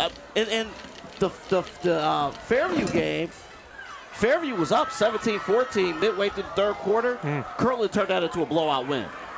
I mean, this is what they can do against top-level competition, and that alone should be commended. Play blown dead here. I believe it's going to be a timeout from the Wickliffe sideline. 5:11 to go in the game. 42-0 is the score. And what has been a game that, despite a few peaks and valleys, it's been mostly all Kirtland. Yeah, once they got past the oddity of those fumbles early in the game, it's been all Kirtland. And you say this too, like with the Blue Devils, in certain cases the ball just did not bounce their way, and it does make it tough. Again, we do want to remind our fans as well, those watching live, we'll have the full replay up a little bit later on. Tonight, of course, this game will be on the Rock Entertainment Sports Network, 3 o'clock Sunday afternoon. Watch those full replays. And I do have to mention just briefly here about that relationship with the Rock Entertainment Sports Network. You see a good laundry list of games each and every single weekend on that network. And to see the level of play from this conference on top of the games that you see from some of the big brands in Northeast Ohio football, it's a pretty special relationship that we've been able to form this year with Rock Entertainment, with Dan Gilbert, with 19 News. That's been a huge deal in exposure for our conference. The second down, handoff on the inside. Fitch trying to get some more yards. Kirtland stops him after a gain of about 3. Third down on the way. Ball at the 35-yard line. So Kirtland going to improve to 6-0 for the 16th time under Coach Tiger Laverty. Wickliffe still. And Coach Porcello, we talked about his win last week, number 72 here with the Blue Devils. Most ever in school history. Going to keep building on that. Imagine we'll see that number tick up at least a few more times before the season's all said and done. Well, I believe so. I definitely believe so. You know, these players like to play for each other, but, you know, it's a lesson. Third down and 5. Gonna be a keeper for Porcello. We saw an avenue and took it, and he's going to get the first down past the 40 down to the 42. 7-yard gain. They'll move the chains. And one thing, too, Dominic Porcello only – so there's a couple pieces, young team, right? Porcello, sophomore. Elijah Fitch, freshman. So, like, you got 2 of your core guys, barring health, anything like that, they're going to be here. So, again, more of those building blocks. You even see it in the pros. Like, you know, sometimes, like, we talk about even with basketball, like with the Cavs, like, you know, taking that next step, season after season after season. It's kind of the same deal here at this level with the Blue Devils. He's trying to build on the great start to the season. It's a tough speed bump here, but the Blue Devils, double I mentioned, have a really good team, and they've got some youth. Throw over the middle. He's got a wide open receiver, and it is caught. What a catch, and he paid for it. Yeah, I hope he's going to be okay. I mean, it was a clean hit, but I hope he's going to be okay. Over the middle, Porcello with a cannon, and the biggest gain of the day for the Blue Devils comes by way of a huge pass attempt and an injury on the field with 3:03 to go in this ball game. And what has been a masterclass from Kirtland and hoping for the best here on that completion. It was a great ball from Porcello. He launched it 25, 30 yards right down the seam. Didn't catch a number on the receiver, but we will let you know what he's helped up. It's number 14, Jade Straley, who we haven't called tonight yet. Maybe just got the wind knocked out of him AA, but that was a great catch, and to be able to hold on to that football was really impressive. Yeah, he did a great job. He did a great job. He wants to get back in the game. He's like, I'm good.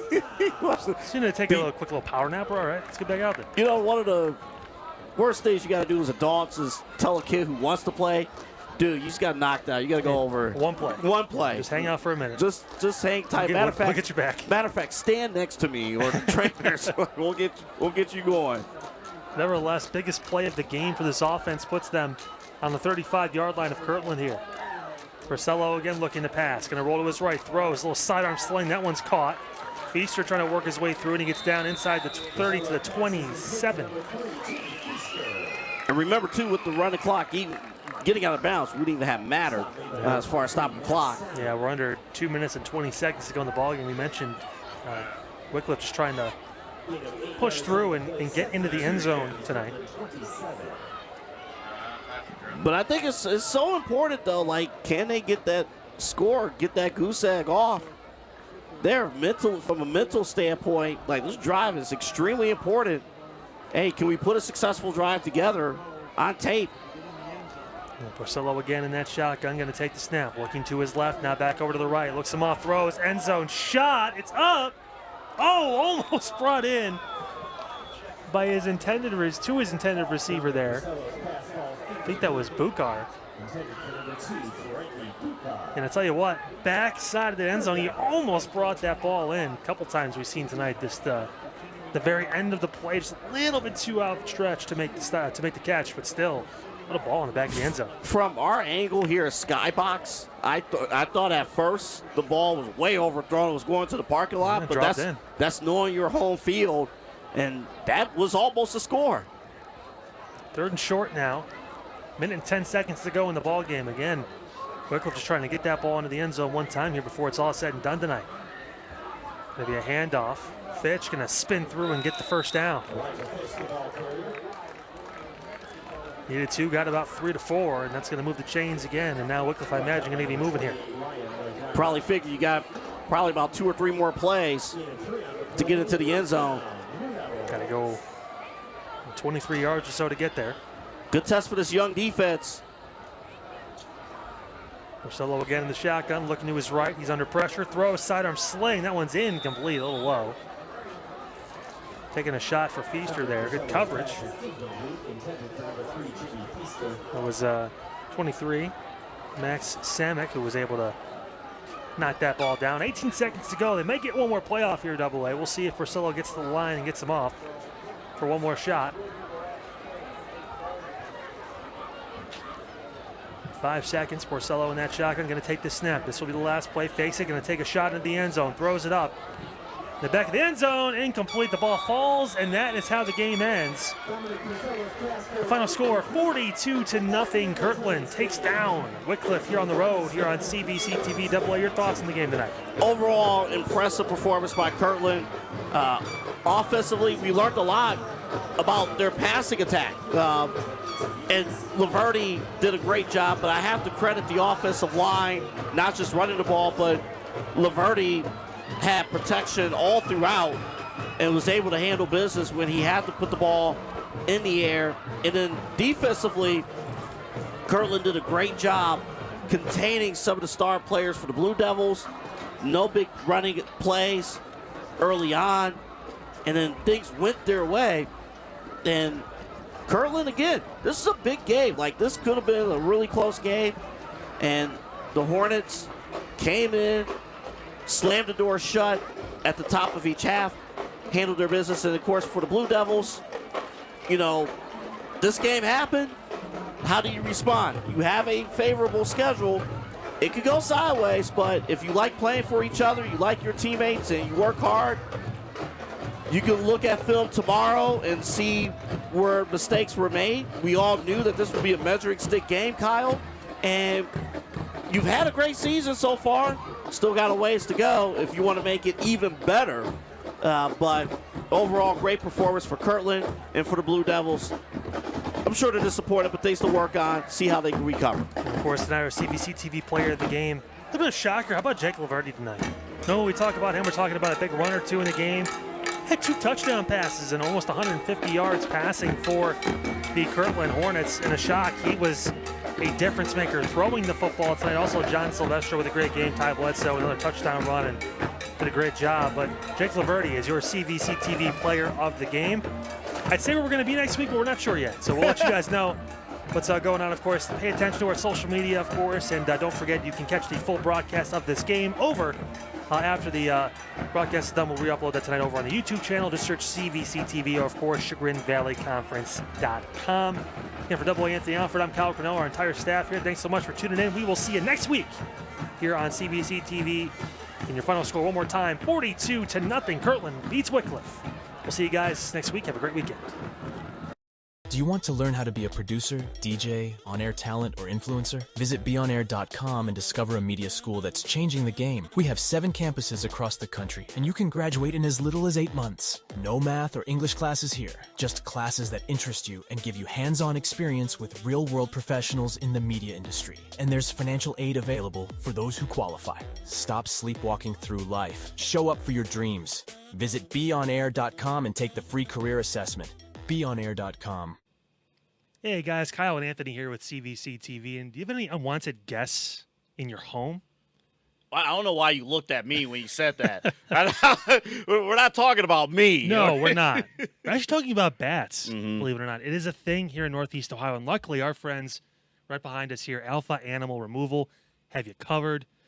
Those pests, they get in your attic. It could be a whole another ball game when it comes to taking care of your home. But don't worry, Alpha Animal Removal, they got you covered. They got you covered. They're going to handle business as far as detecting where the bats are, getting it out safely, and they'll fill up the holes, too, so to make sure that they don't return to your home and business. If you have a business as well, they'll take care of you. And, of course, we're talking about bats, but we're also talking about really any critters that get up there. You want to make sure you can get them out safely. We all love our animals, of course, but want to make sure your house is taken care of, too. As Anthony mentioned, they do a great job with that. Anthony, where can people go to make sure they do this the right way, the humane way, and the safe way? Alpha-animal-removal.com. That's alphaanimalremoval.com. Right there.